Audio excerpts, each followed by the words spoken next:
Le mercredi 30 septembre dernier, nous, élèves de CE, de CM et de 6e, sommes allés avec nos enseignants à la découverte du centre historique de Rahoma, classé au patrimoine mondial de l'UNESCO. En nous promenant dans les rues et ruelles de Rahoma, nous avons découvert certains endroits que nous avons le plaisir de vous présenter maintenant en images et en musique. Cette maison est la maison d'un potier. Elle date de la fin du 19e siècle. Ce potier faisait des pots, des plats et des carreaux pour les cheminées. Il habitait hors de la ville à cause des incendies. Sa maison était toute petite, elle comprenait une grande pièce, une cuisine et un atelier. Plus tard, la maison a été agrandie et une autre pièce a été construite. Le vieux Rahoma est inscrit au patrimoine mondial de l'UNESCO car il est la plus grande ville en bois des pays nordiques. Rahoma est devenue une ville en 1442 et elle est l'une des 5 villes médiévales de Finlande. Sa structure a été conservée jusqu'à nos jours avec des rues étroites datant du Moyen-Âge. Seules les rues principales ont été modifiées après les incendies qui ont ravagé la ville et en particulier le dernier datant de 1682.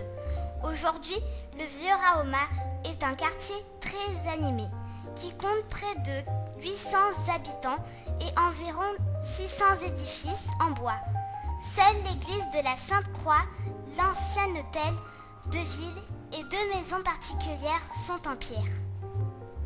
Nous sommes devant les ruines de l'église de la Sainte Trinité, qui a été construite au XVe siècle. Le bas était en pierre et le haut était en bois. Elle a été détruite par un incendie en 1776. Au XIVe siècle, sur cette place se trouvait un marché où on vendait de la nourriture, du poisson, des légumes et des fruits. C'était aussi un lieu de rassemblement pour le bétail qui était ensuite amené hors de la ville pour paître. À la fin du 19e siècle, elle est devenue marché aux poissons jusqu'en 1960 parce que le marché principal était trop petit.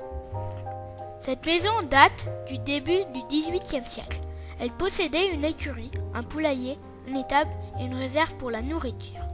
Elle avait une entrée qui était fermée par un portail pour empêcher les animaux de sortir et les voleurs d'entrer.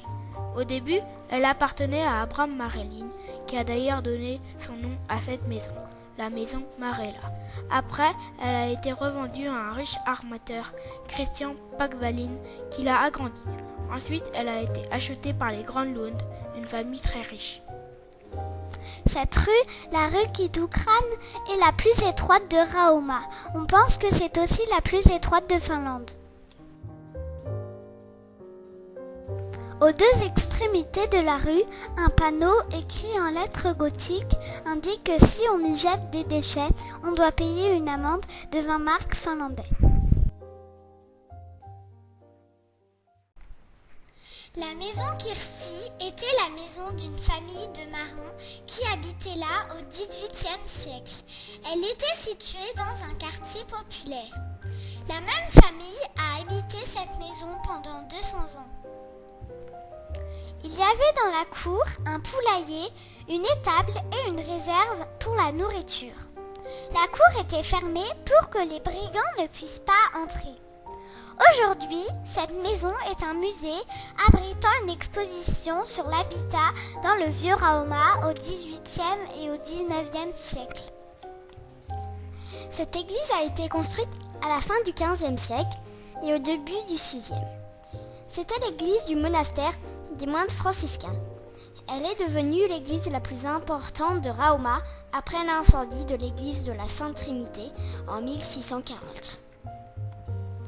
Les peintures médiévales sur les murs et les voûtes du chœur présentent l'histoire de la rédemption avec la Vierge Marie au rôle prépondérant. Pour construire la tour en 1816, on a récupéré des pierres de l'ancienne église de la Sainte Trinité. Elle a été peinte en blanc pour servir de repère aux marins. Cet endroit, qui au début était une rue très large, est devenu important à partir du XVIe siècle. À la fin du XIXe siècle, on a détruit des maisons pour que la place du marché s'agrandisse. Au Moyen Âge, pour vendre leurs produits, les paysans devaient payer une taxe pour entrer dans la ville de Raoma.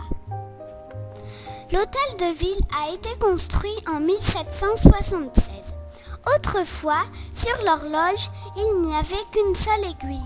Mais 100 ans après, on a mis l'autre aiguille.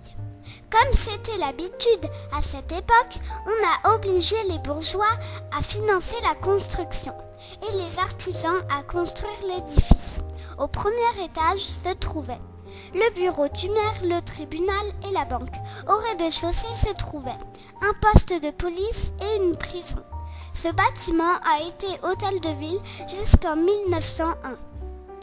Aujourd'hui, il abrite une exposition sur l'une des traditions artisanales les plus importantes de Raoma, la fabrication de la dentelle. La rue Kuninkankatu, rue du Roi, est une rue à sens unique.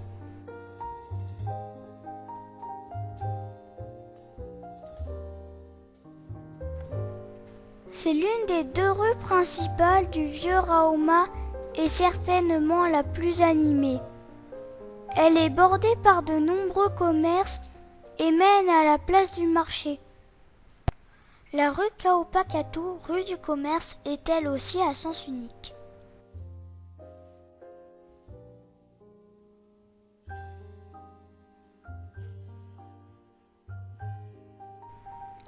C'est l'autre rue principale du vieux Raoma où se trouvent également des boutiques.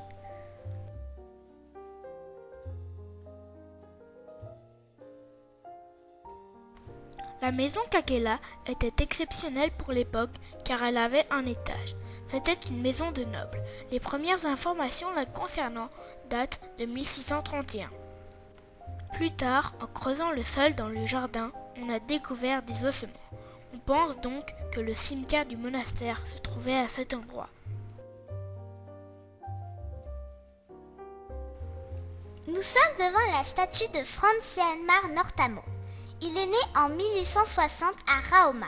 Il est mort en 1931 à Pori. C'est le premier écrivain à avoir écrit en dialecte de Raoma. Il était aussi médecin. Il a écrit des histoires drôles sur des personnes de Raoma et aussi des paroles pour des chansons.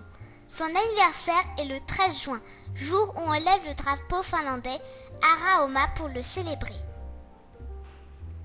Cette statue représente Alfred Kordelin. Il est né à Raoma en 1868. Sa famille était pauvre et son père était marin. Il a commencé à travailler à 10 ans. Il est ensuite devenu un homme d'affaires très riche et un mécène qui a beaucoup investi dans la culture.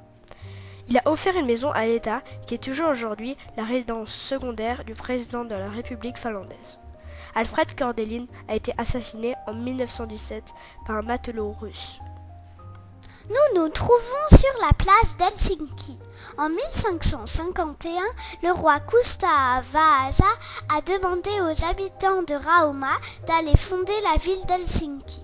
Avant de partir, les habitants se sont regroupés sur cette place. Dans ce quartier populaire habitaient des marins et des artisans. Dans le sous-sol de certaines maisons, on retrouve encore aujourd'hui des pontons, car à cette époque, la mer était toute proche. Naol est le nom de cette maison qui est la plus belle du quartier.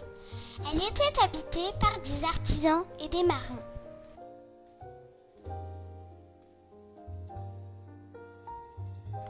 Pour entrer dans la cour, on passe sous le plus vieux porche en bois de la ville, qui a plus de 300 ans.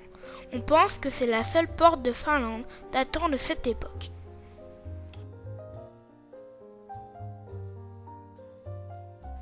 Nous espérons que ce diaporama vous a plu et à bientôt pour de nouvelles aventures pédagogiques. Toivottavasti esittelumme miellytti teitä ja tampamme pian uusien seikkailujen merkeisiä.